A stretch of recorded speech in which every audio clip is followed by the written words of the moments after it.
Hello, welcome to the European Open briefing for Monday, March the 12th. I'm Rafi Barjan, currency analyst at XM.com, and we're going to be taking a look at the latest developments in the currency markets today. The US dollar is a little bit weaker this morning, though it did get a bit of a boost on Friday from stronger than expected US jobs report. The risk appetite was boosted by that jobs report because we had that special combination of strong job numbers coinciding with weaker wage growth, which means which lowers the risk of faster than expected rate hikes in the US. But despite that risk on sentiment we're seeing this morning, the yen is somewhat firmer on the back of some Japanese political risks. The Aussie and the Kiwi, on the other hand, are benefiting from this current sentiment. They're currently trading at 2-week highs.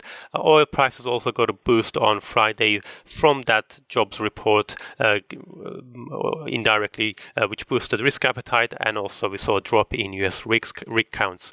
Let's take a quick look at what's happening in the markets. We can see the dollar slightly down this morning, the euro and the pound though slightly firmer. We can see the Aussie and the Kiwi are the bigger gainers, particularly the Kiwi, which is up 0.5% against the US dollar.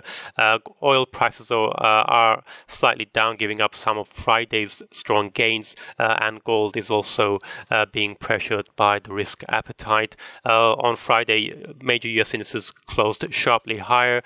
We can see Dow Jones, S&P up around 1.7%, and European and Asian stocks are also mostly in the green. FTSE is the exception, which is slightly down at the European Open. Let's move on to the US dollar. We can see the dollar index and dollar yen did reach 1-week highs on Friday. Both did ease back though later on. So we saw in the US jobs report for February, the US economy adding 313,000 jobs versus expectations of 200,000. That's a big difference there, a big margin. And wage growth though did slow from downwardly revised 2.8% to 2.6%. So the wage growth figures have eased concerns of a sudden upsurge in wage pressures. So that's helped tone down expectations of 4 rate hikes by the Fed this year. And so overall, the US jobs report was very positive for the markets because it shows the US economy is doing well, but there's no real threat on inflation just yet. So that falling expectations of rate hikes did drag the dollar down a little bit soon after the initial job, the headline figures came out. The yen, though, is benefiting this morning, though, because of a political scandal in Japan involving the Prime Minister Shinzo Abe and his finance minister. There's an investigation currently underway involving selling of government property at a discount price to an acquaintance of the Prime Minister's wife.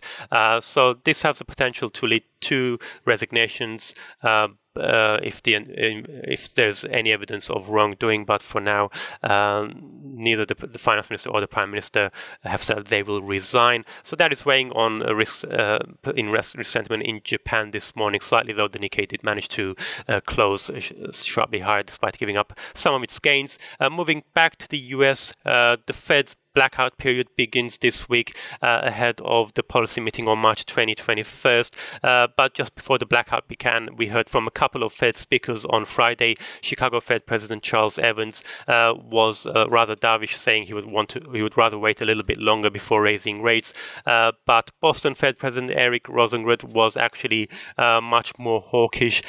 He's leaning towards 4 rate hikes, so bit of differences in opinion there, but I think it's pretty much certain that in March the Fed will be raising rates. Let's turn to gold now. We can see gold has been heading low for pretty much the past week. It fell to a 1-week low, $1,313 an ounce on Friday after the jobs report, but did recover somewhat as the As investors analyze the full jobs report, which showed wage growth slowing, we can see gold bounce back to around 1,325 before easing to around 1,320 at the moment. So we've had several factors boosting risk sentiment last week. We had the developments with North Korea, where Trump accepted an invitation by Kim Jong-un for face-to-face talks. We also saw that although President Trump did go ahead with the announcement of the tariffs on steel and aluminium, he gave certain countries exemptions, so that it did also help sentiment recover.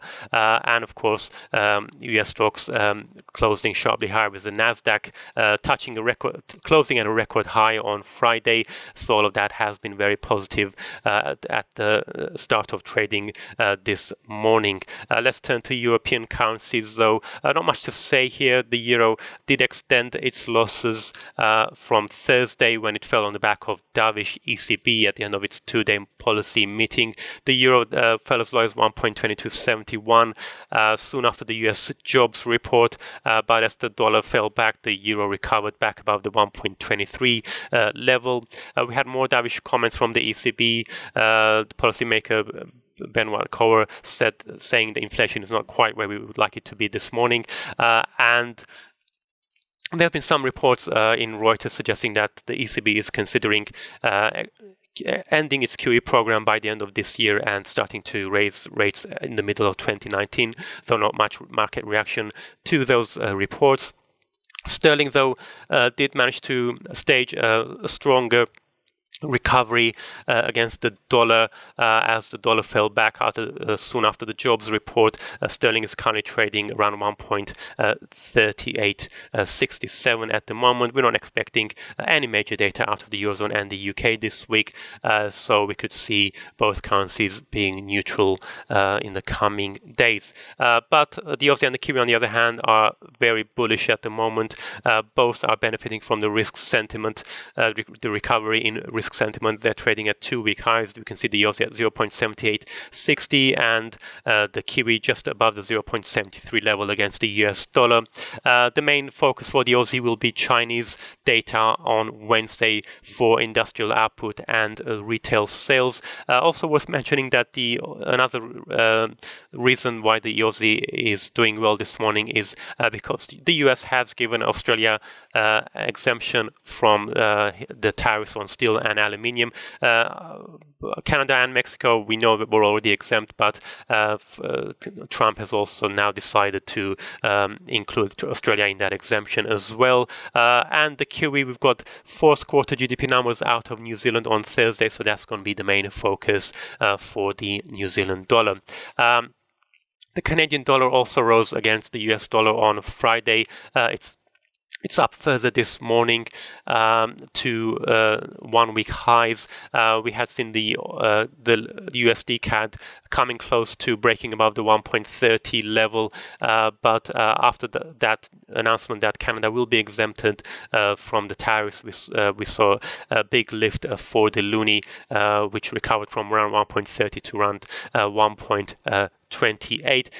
Along with the US jobs report, we had Canadian employment report as well. The report was rather mixed because although we saw solid job numbers, it was below expectations, though the unemployment rate did fall unexpectedly to 5.8% from 5.9% in February. So that did boost the loonie, in addition to the dollar pullback and, of course, the developments on the trade front, so all of that boosting the loonie to around 1 week highs at the moment. Plus, of course, oil prices may have also given a bit of a lift to the loonie. We saw US rig count dropping from 800 to 796 last week, plus the jump in risk sentiment. So we saw oil prices closing sharply higher by 3% on Friday. There's no major releases in today's economic calendar, so that's it from me. Thank you very much for watching and have a great day.